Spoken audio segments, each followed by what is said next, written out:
Okay, let's do this! Bring it on. Yeah, well, I'm the Phantom Reviewer, and you know who I am. And if you've seen my Phantom fan movie, you'll know Carlotta, who was played by Bounded in a Nutshell, who is here with us online too. Hello. Hello. And CharmedBalthazar, who plays the Persian. I came from behind. Yeah. And both of you come from Denmark, yeah? Yeah. We do. We do. But Bounded made a very special journey and got her ass all the way over from Denmark into the Albert Hall. I did, lucky. And it was epic. So, tell us about it. But that was just not enough, I felt, the next day when I came home. Like, last night. And then Sunday. I thought that, yeah, I have to see that again because it's so amazing, and Ramin is so amazing. So, yeah, I just went to the cinema and saw it again. So that was just really nice. Now, you are a major Ramin nut, aren't you? I am, but I try to keep it professional, and, you know, like... No, really, I try to keep out of the fangirl-isms and not be too squealy and just, like, study him in a professional way, and what is it that he does, and why is he's he not so an amazing? insectoid.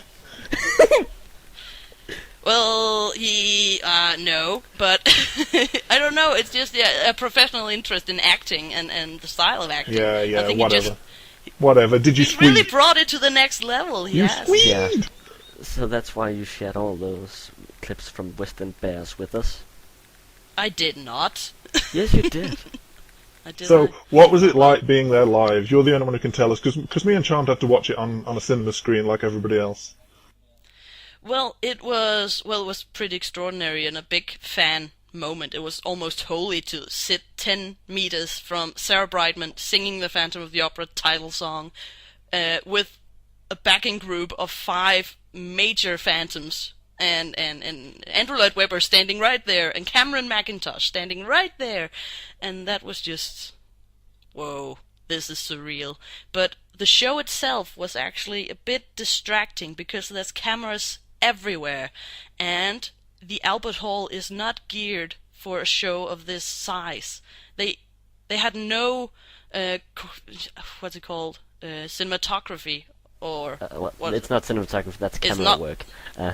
Exactly. You mean sets and stuff. Sets and stuff. Exactly, and they had no... Yeah, the only background they had was those projections, which were horrible, and you don't really notice them in the screening because they're Did they not look better live? Because I was watching it in the screening and I thought, these look terrible. Well, I thought they were good, but it did look terrible. It doesn't suit a video recording. Out of Tekken 3.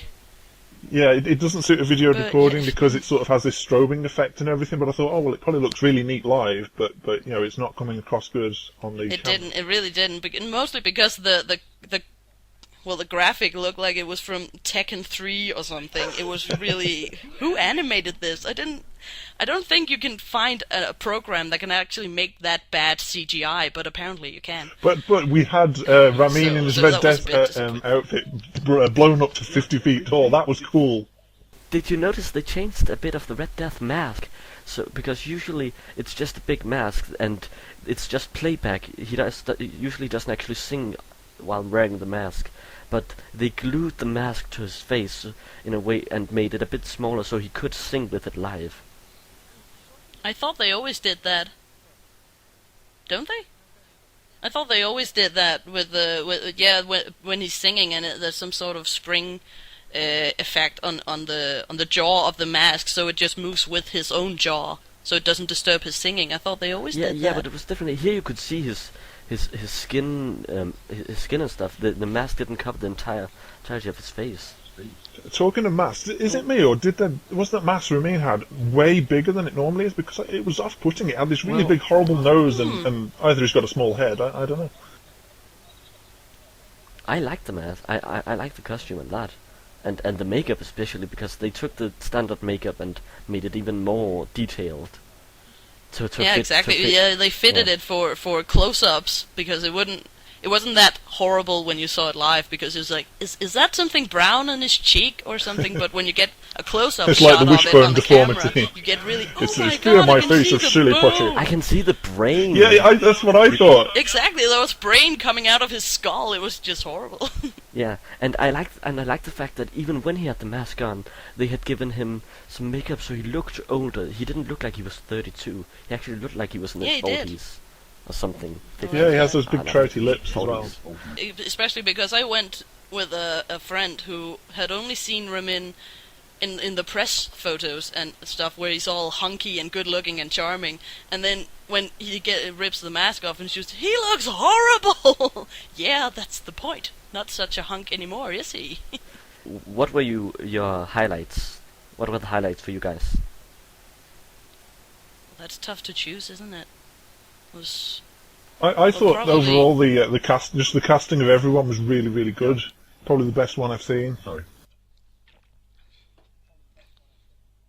It was. And I like that they changed the Carlotta in the last minute.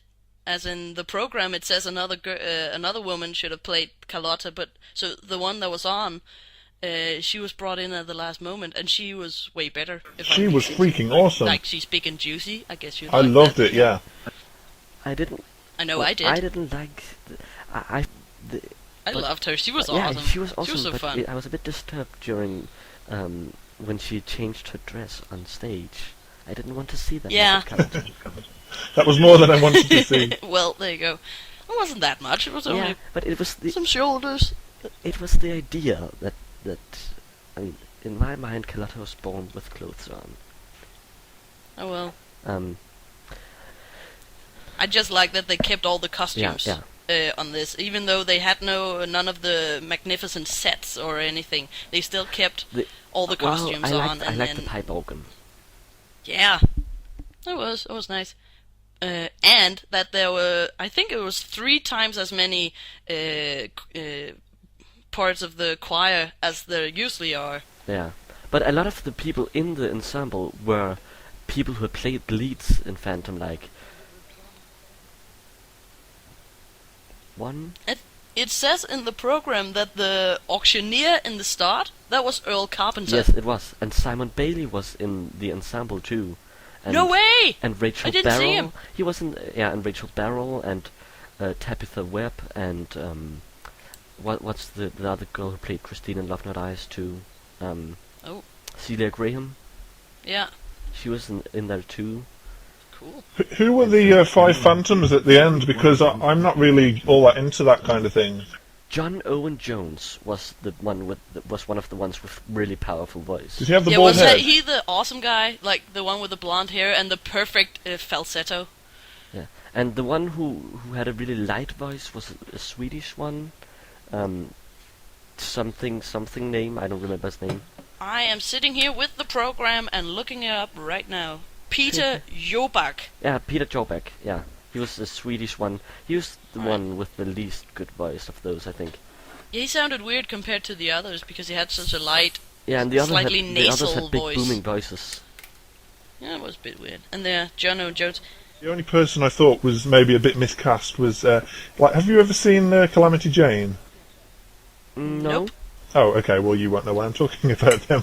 And people who are listening to this might do, but there's one character in it who's like sort of a drag artist called Frances Fryer. And whenever I saw the girl who's playing Meg, she just had that face. She's got this really masculine face, and the makeup was a bit overdone. And every time I saw her, I was thinking of that character. Actually, Meg did seem kind of. Didn't seem old, but she seemed kind of masculine, I guess. But I liked her voice and her acting. Yeah, yeah. And Yeah. we haven't Oh, well, talked about the Sierra Boggess last- yet. Can I just... Yeah. Sorry. Just go. You go. the last 2 of the Phantoms in the end, it was the Australian Phantom, Anthony Warlow, and then of course Colm Wilkinson. What Who's just a legend. What I didn't understand with that whole thing was that they bought Michael Crawford out for that, and yet they didn't get him singing anything at all. I thought maybe they'd give him the last line because they brought him on just for the very last line, and he didn't sing it. I thought, oh, what was the point of bringing him out then? Yeah, I don't know. Well, he wasn't at any of the other performances. No, And he only wasn't. Yeah, he just came here right after having been playing The Wizard of Oz. So I guess. But He was would he? tired? Because it was Sunday, and I don't think that runs on Sunday, does it? It might. I'm not sure. I think it does because it's a children's show. I think it's maybe. on Sunday. Yeah, but even so, he could have sung, help Yeah, me well, make...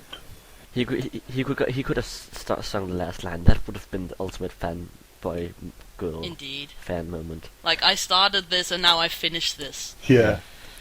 Well, That if would that be- was the case, I don't know why they bothered bringing him out. It was a big tease. Yeah. Yeah. Yeah, Michael But Crawford, you At tease. least they brought him out, and Ramin sang the last line to him. That was very beautiful. Like, he took his hand and bowed to him. Yeah, he As did. in, hey, we have to show us our respect to this guy. Well, who created- Charmed, you didn't see none of this, did you? Because your screening stopped before that came on. Yes, but I've seen it on YouTube. And Oh, before okay. The Thank really heaven useful for group took it YouTube. down. I saw it before the really useful group took it down. I actually downloaded. Someone sat with their camera filming it in the movie theater. So I What, the whole movie? Yeah, Really? yeah. And I actually I downloaded some. So I have downloaded some.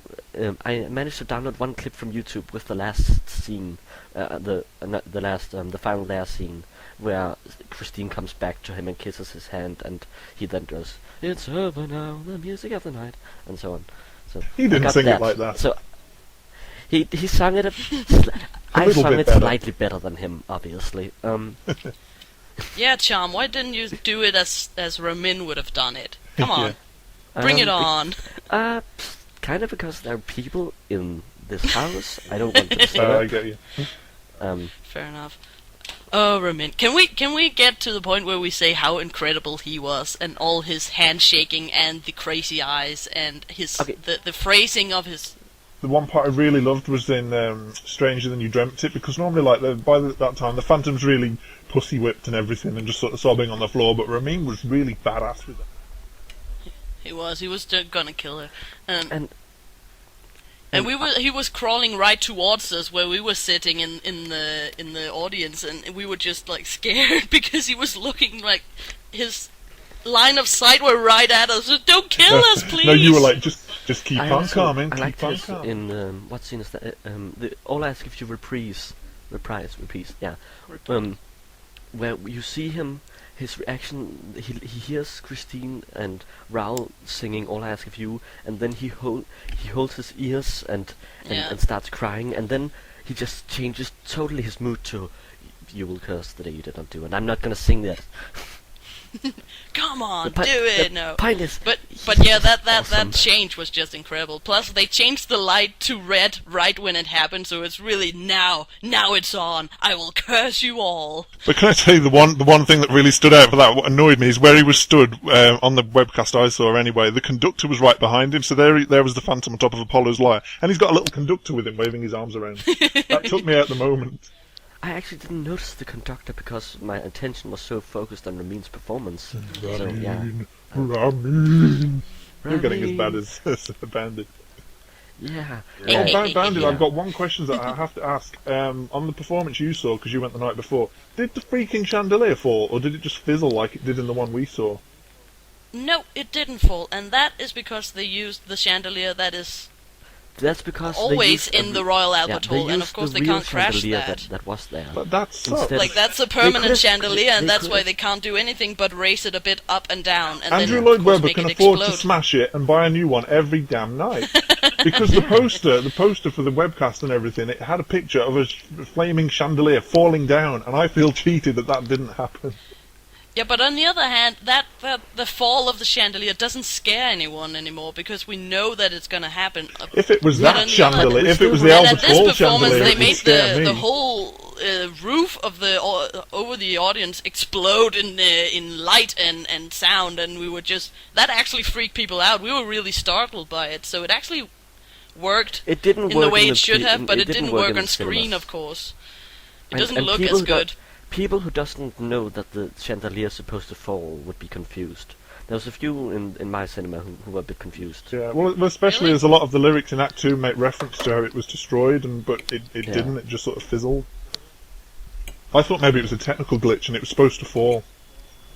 That's why I wanted No, to but check. it wasn't supposed to fall. It's just supposed to explode, and which seems a bit weird because Christine is just standing and staring at it, and everyone runs away in panic. Yeah. And she just stands staring at the exploding chandelier. Chandelier Look, that the flickers pretty on and off. stars. I'm gonna say something now. Sorry. Yes, please do. Sierra Boggess.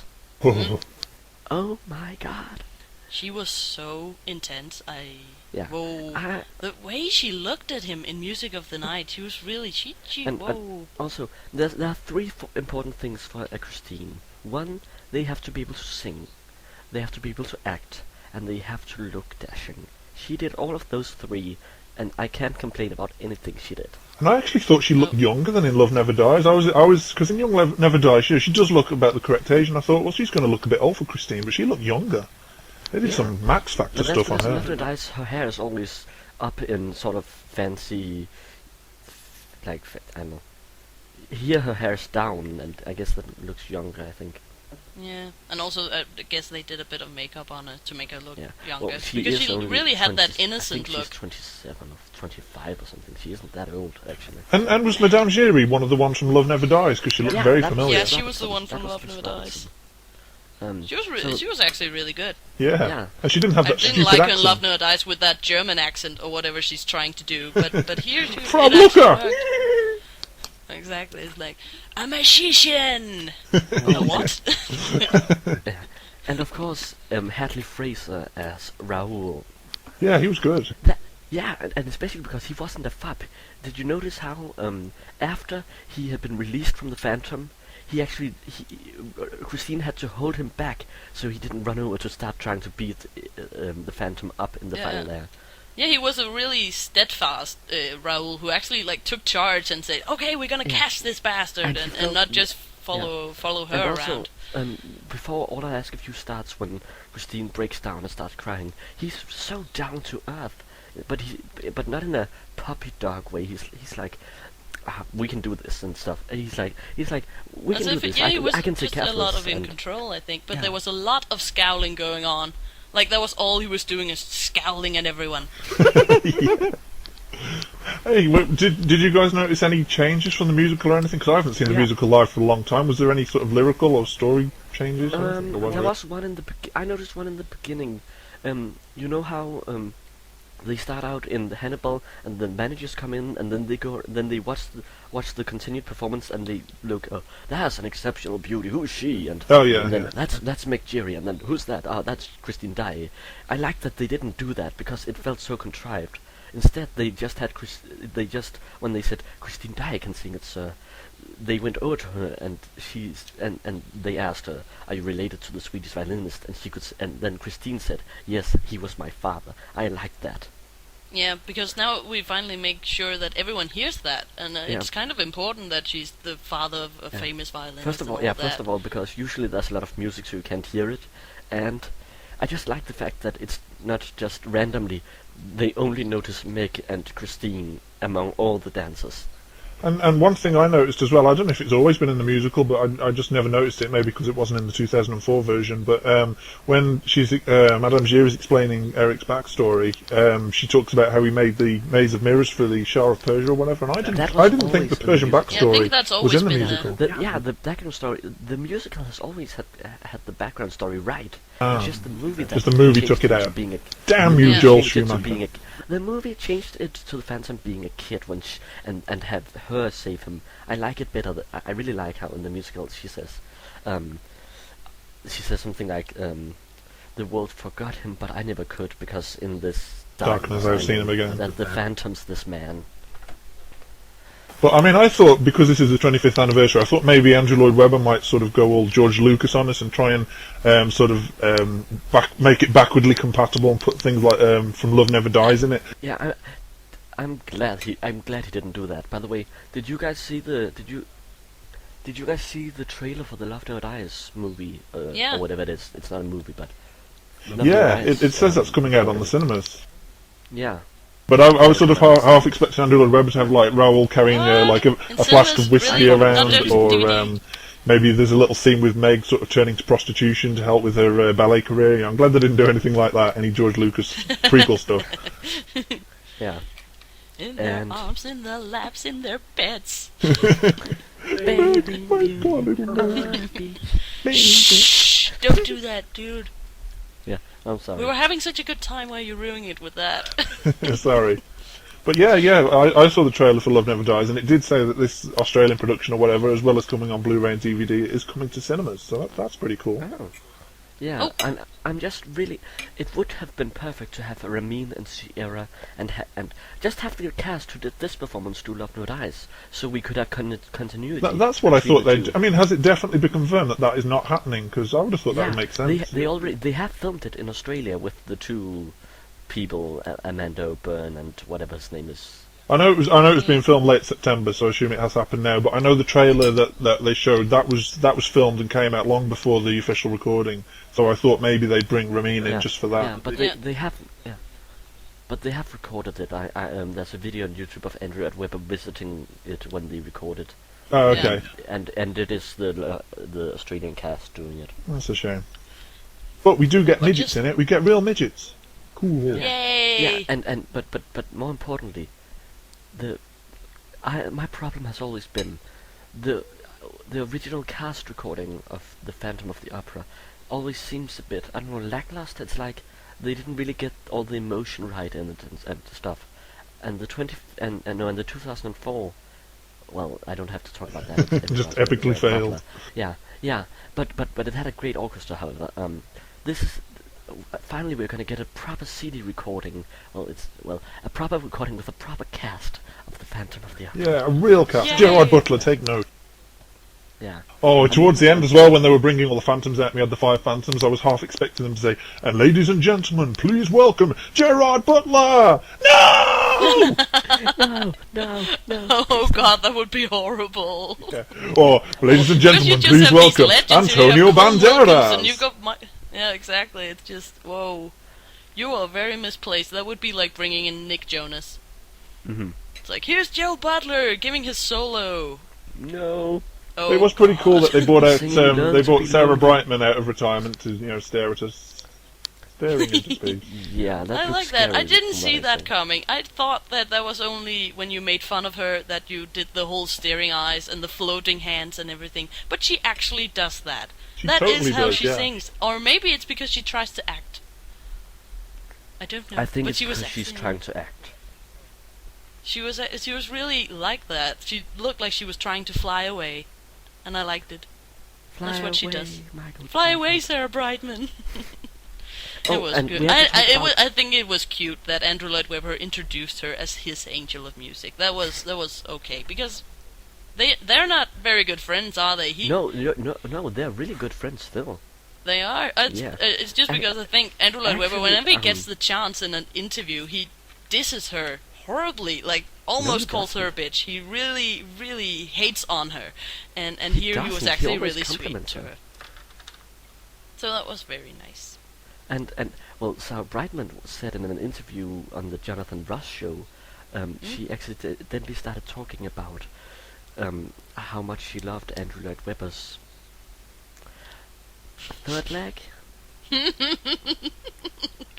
Oh dear. Well, that's not very Yeah. proper conversation. Anyway, I think we should get back on track.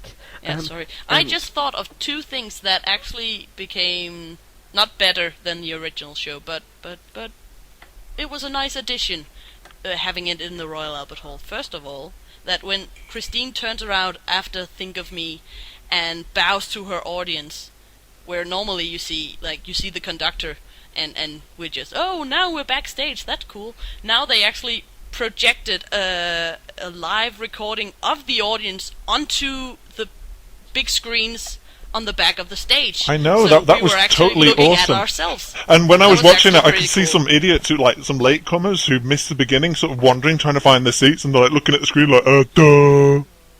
Yeah, exactly. It's like, it's you up there, sit down and play along. Another thing that I've always liked the idea of not knowing whether the Phantom is a human or a ghost. I like that. I always, in my mind, I don't want to know whether he is a phantom or if he is a human. I know, PR, that you prefers the idea that he is a normal Yeah, human. I'm a realist. I like I loved his fireballs here. Oh my God, Fireball! that was so I mean, he was literally Fireball! throwing fireballs at them, and it was like, you can't go that way. Yeah, he didn't have his I stuff love there, the did last he? one where he raises both his arms with the cape and just, yeah! And then there's a huge wall of fire in front of everyone. That was really, whoa. Sorry, You could boom. feel the heat up on the balcony. And yeah.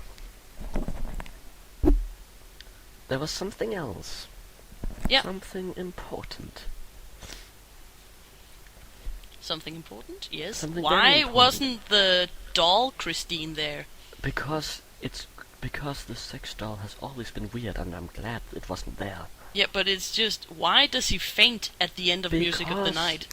Because Ramin. Because it's Ramin. Are you telling me you wouldn't faint if he was singing to you like that? If Ramin stood and sang right in my ear, I'd probably die of a heart attack. Exactly. I follow your train of thought. Yeah, exactly. Although we wouldn't admit it, me they had and a Charlie camera agreed. follow in the Let Your Spirit Start to Soar, that legendary hand he does, where he like closes in front of her stomach and rises up and then lets it go. Yeah, and, With and The Ramin They had a gasm. camera follow that hand up, stop at Sierra's orgasmic face, and then then he just let everyone go, and it was the same as always when I he thought lets that hand Sierra go was and doing lets her some know. sort of Sarah Brightman kind of faces during that as well. no, I think she Was handled perfect. all her acting really well. I didn't. The way see she any- looked at him when they were standing close, you really wanted to just leave them alone. Because it was just, we Really shouldn't be give them looking at room, this. Unclean. Yeah, and in Point of No Return, I liked how it was her seducing him, as opposed to the other way around. It's been for most of the time. Suddenly she's the one who That does all was this. something I found a bit odd. Again, mainly probably because I'm used to the stupid 2004 movie and I've forgotten what the real stage show is like. But Yeah. I was under the impression that Christine knows it's the Phantom almost straight away as No, soon as he comes in. yeah, but the But thing in is, this, I she didn't get doesn't that know. impression. Yeah, but the thing is, she doesn't know it's him. But I don't think she knows before she touches the mask under the hood. She holds his arms and she does all sorts of things, and then she gets her head down next to him and she can feel his mask beneath the hood. Exactly. And then she realizes it's him, and she tries running away, but he pulls her back onto stage. Yeah, I thought that And was a then nice she touch. pulls- That happened at the very Yeah. end. So is that how it is in the proper stage version? Because I can't remember. Yeah, it is. That's how Yeah. they do it in the proper stage version. Damn you, Joel Schumacher! You're warping my Yeah. recollection And of again- how Phantom should be. Yeah, and again, Joel Schumacher also ruined the fact that. I mean, here you can't see. You could still think it was Piangi because he's hidden under this big cloak. Where in the 2004 movie he has this tied sorrow suit on. Exactly. Well, the Joel Schumacher version is just It sucks. ridiculous. Well, well, the Point of No Return thing. He's wearing the world's smallest mask. Why does no one know that is not Piangi? It's not so much It's the as if he face; doesn't it's the react to 8 it. stone he lost in stomach girth. Yeah. That's what That takes is me also out of true. it. That was, but Talking yeah, of girth, I Sierra, loved how Joseph Bouquet was really fat in this one. I half expected, like, when the Phantom strangled him and threw him down, he has to, like, really reinforce, give him 2 or 3 lassos to hold that fat ass up. I would have wished that they didn't make a close-up of the doll for Oh, now. They yeah, should have- that looks fake. The doll should have been seen from a distance. And the Piangi one Yes. looked terrible. Yeah. What's Yeah, wrong yeah, with it was having the Piangi actual one. actor just sit It was there? the Piangi one I was thinking of, actually. It wasn't Joseph Bouquet. You didn't see that close up. But Yeah, but they it should still just- looked fake. The Bouquet one looks fake as Yeah. hell. Yeah, but probably because it's the same doll and they didn't want to show that because hey, why is Piangi hanging from the ceiling? Because Yeah. we're going to use that doll later, so we can't show but that close up. but they should. I mean, they're gonna re-edit it obviously and master the sound and stuff Yeah. for the DVD release. But I don't think they're gonna give us close-ups of the dolls. No, they shouldn't. Because they shouldn't. That takes you out of the mood. And oh my God, Ramin is spitting a lot. Yeah, he was. Like, duck. Yay! I bet Bounded was there in the front row with a little vial ready to catch it so she can clone her own Ramin from his spit. I feel harassed here. How far away were you, by the way, from Ramin? How far back were you? 7 rows, Okay, which is that's actually still pretty close. You don't catch any spit from that distance, but you catch all the fiery eyes. You can see his eye movement from that distance, which was very good. And am I right? But This is the last time Ramin's doing the role. Yeah, it's that It is. time. So what you saw last night was his swan song. That is the absolute Swan! last time that role I was Sorry. actually will be played perfectly. I was actually expecting him to do like like Michael Crawford did at his last performance, and do like "Christine, I loved you" instead of "love you." Michael Crawford changed it to "loved you" at his last performance. I was expecting Ramin to do the same, but he didn't. Nah. But again, if he said "loved you," it wouldn't make sense. I thought the way he did that line was perfect, actually, because that was one of my biggest bugbears with the 2004. Well, it's not. It's a nitpick. Yeah. I actually quite like the way they do the final there, sort of. I think that's sort of Gerard Butler at his singing best, which isn't very good, but it's better than the rest of it. But I always hate the way he sort of mangles that last line, and he just goes, "Christine, I love you," and he doesn't even do that lovely "love you." And Ramin really does it, and he does it nice and long and slow, and I thought that was great. And with that little spasmodic smile, as if he's like, "I want to smile because you're back here, but I can't," and he's just caught between every emotion in the world. He's just a broken man. And really, that was also at that moment was one of the best of hers, where she goes down and she kisses his hand, and then you can see the tears just falling out. Yeah, those are real tears. And the little thread of spit from his hand to her mouth. It was really good. I mean, I've read some people said that it was distracting, but I find that just gives it more realism to it. It does, of course it does. That she doesn't care at all how it looks. She really just let go in most of her scenes. I really like that. She doesn't care about how she looks, mostly because she's a Barbie doll, so she can't look ugly. Yeah, she basically looks like Ariel. And may I just point out that Ramin looks like Prince Eric from The Little Mermaid. And it's Ariel and Eric, and the Phantom's name is Eric. Duh! Destiny! Oh my god, they're brothers! I never even thought of that. I can kind of see it. Which is funny, because Sierra Boggess is the Little Mermaid. Ha ha ha. Mm-hmm.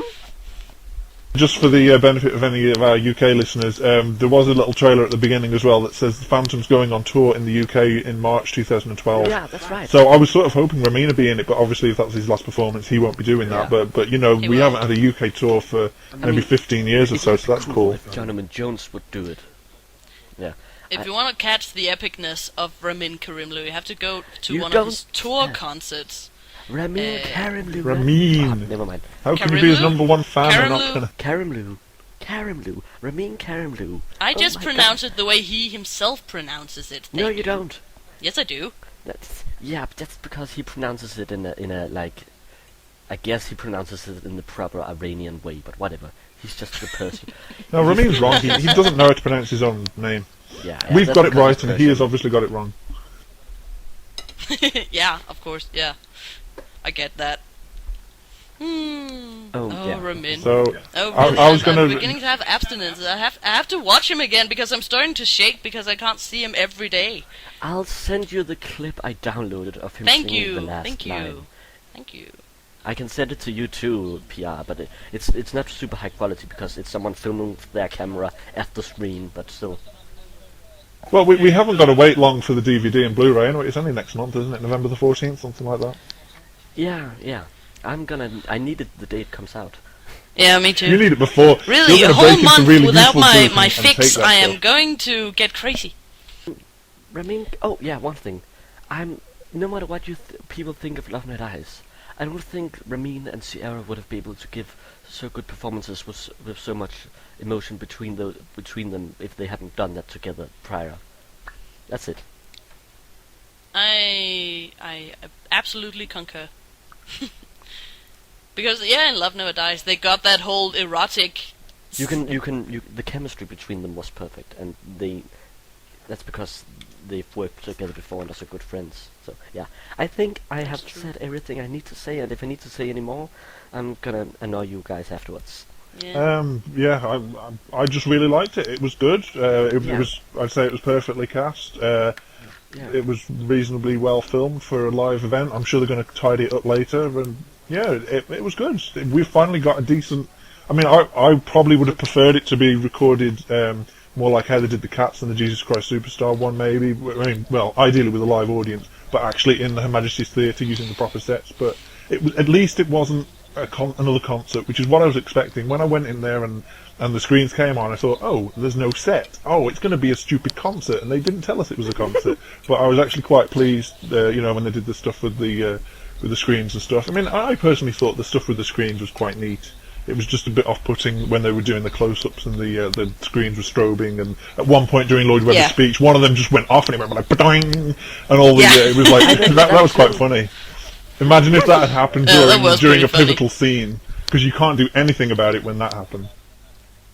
Nah. Well, they turned it off so it was just black, but it went all television in the middle of the night. Yeah, it did. Right, but imagine if it did that halfway through. Yeah. Oh, that would have been horrible. Yeah, right in the emotional it's stuff. It's the little girl from The Ring who wants to kill us all. I am very, very happy with this recording. It was really well filmed. The cast is perfect, as you say. They all looked amazing. It really worked. Everything just fitted into each other perfectly. There was no mistakes, no technical flaws or anything. It was just this is an amazing thing to have on DVD. I think the point is, so far this is the closest we're getting to a perfect adaptation. A perfect alternative to seeing it live. This is the best alternative to seeing it live. And I just wish they'd do one of these with Les Mis instead of keep just doing the sitting down in front of microphones thing. I mean, I know we're going to be getting a movie, but you know, I would have liked to have had a sort of film stage version like they did with Cats. Yeah. But this was really, next to seeing this show live, this is absolutely the best thing you can get. I don't think it'll spoil its business either. I mean, people will see this and they'll want to go and see it live anyway. So I think it's going to make a gajillion piles of money. Yeah. So but speaking of Les Mis, I hope Ramin gets the role of Inshallah in the movie. Maybe. Yeah, he was brilliant. I'm thinking now he's been streamed live to the entire of the USA. I mean, some producer must have seen Ramin. Well, he's got a film coming up, hasn't he? Some sort of film. Yeah, he's already got a role in a Canadian film. Yeah, in a UK Canadian. And also, I don't know if you guys ever watch any of the stuff by Ricky Gervais and Stephen Merchant, like The Office and Extras, but they've got a new series. I've seen some of it. Yeah. Yeah, they've got a new series coming out with Warwick Davis about dwarfs, and apparently Ramin's got an acting part in that as well as a Scientologist. Oh my God. And I absolutely love the Ricky Gervais Steve Merchant show, so I'm really looking forward to seeing that. They're great. Yeah, that'll be good. So keep an eye out for that. Is he going to be funny? Because I don't... Not that I think he can't do it, but he's just never done anything not comedic. Very, very dramatic. Well, let's see. Maybe he can do comedic too. I mean, Michael Crawford started out doing only comedic stuff, and then he did the Phantom. That's true. So, yeah. But And Gerard Butler is perhaps the greatest clown of them all. Yes, if only he did it on purpose. Yes. Okay, guys. Well, thank you very much for joining me. Thank you for your opinions, and And thank you for having us come and share with you fanboy and girlism. Yeah, and thanks for being in my movie. Well, thank you for having us in your movie. Yeah. And Ramin, if you're out there, I think Ramin, I love you. That's what you're trying to say. I have met Ramin twice and told him that how amazing he was, and it always makes him uncomfortable, actually. But I got a hug the last time, and he said, "Good night, darling," which made me cry. Hey, Bounded, guess what? I'm going to tell you something that's going to make you hate me. Do you know what? You are Ramin Karimloo. No, what? No, I'm going to be seeing his live show soon. I think it's the end of this month, in fact. Yeah. Okay, so I will be seeing him in the flesh. Make sure to meet him. For God's sake, get his autograph. Get a picture with him. Please get him to see. Hey, I'm Ramin Karimloo, and you're watching Phantom Reviews. That'd be awesome. That could be fun. I could get him to say, or even better, just sing it. Old. Do you mind saying something to my microphone so I could use it? It's harmless. Just say. I'll mention to him that I know Bounded in a nutshell, and he's like, Exactly. It's like, is this short girl with very red hair who asks for hugs, and he's just, oh my God, keep her away from me. Yeah, and also, I'm so sad that he had a neck injury while I saw Love Nerd Eyes. I didn't get to see him in it. I'm so. Oh, have you never seen him live? Horrible. I've never seen him live. And that sucks. No way! To see Love Nerd Eyes.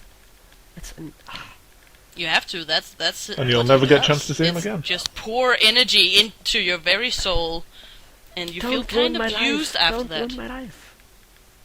Please. On the plus side, maybe Andrew Lloyd Webber will make another sequel to Love Never Dies, and he might come back in that as like the Phantom when he's 90. You know, that'd be pretty cool. Actually, no, wait, it wouldn't. Yeah, that would probably be a prequel. Yeah, how he went to Persia and all that. He'll come back in As an embryo. in Phantom 3, Phantom and Son.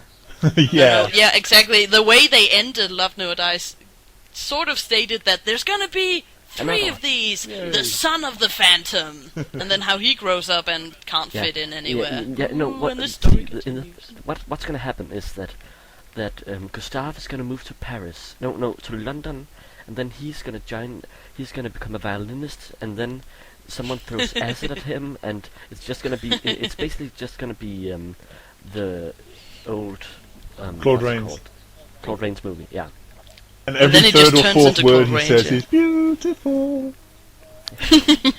This. I actually counted the beautifuls when I went and saw it. There are 39 beautifuls in the whole musical. That is You counted too them. many. You sad person. Yeah. That was just strange. I'm taking notes when I watch that. As I say, I have a personal interest in their acting. I'm not gonna So take it's- notes when I watch something live, just because I want to embrace it all and suck. Well, it the up. third time you see it, you can't do it because I you saw have. Wicked 8 times, and I've never written notes while watching it.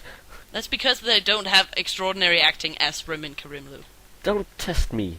I bet Bounded gonna- sat there in the darkened auditorium with a torch and a little flashlight, and everyone's like, "Turn that off!" But I'm taking notes. No, it's just Yeah, it's. I do. I'm actually trying to look through those of. Well, I didn't take notes while I was watching the 25th anniversary, but after, when I got home, I just write things down that's worth remembering, like hey, he caught her this time, because he doesn't always do Yeah, that. well- much. And they start out coherent, and then she's just got pages and pages of Ramin is so hot, Ramin is so hot. You know, like in The Shining.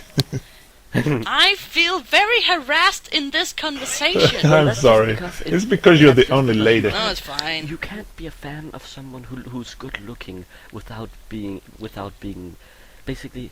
You're only a fan because he's good looking, no matter how talented he is. I don't deny that he's a hunk. I know that he looks really good, but that is not why we like him. It's because he has taken stage acting to the next level. Yeah, I'm just saying that's how people see it in general. But so has Ian Yeah, I McKellen, but I know. don't see you camping out to watch any of his shows. Yeah, exactly. You don't have posters of Ian People get McKellen sick, on your man. room, do you? I don't. I don't have any posters of Ramin either. And I don't have any pictures of him, Yeah, actually. yeah.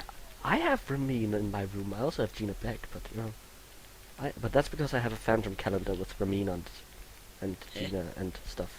Anyway, But, yeah. Anyway, But guys, you told me I'm gonna also go. last I'm I'm night gonna leave how- you to talk I about think Ramin this- in the comfort of your Yeah. own yeah, dreams. I think it's been 15 minutes ago that you said we should wrap up, but this is gonna be so much fun for people to hear us babble about stuff.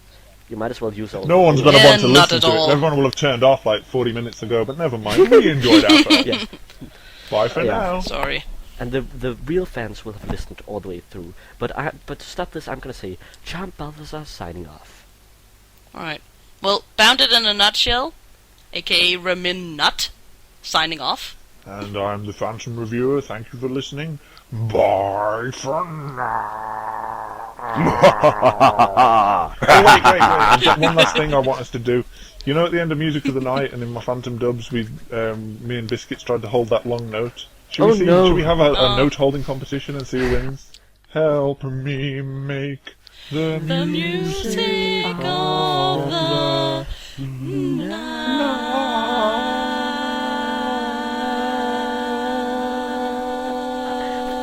Damn it!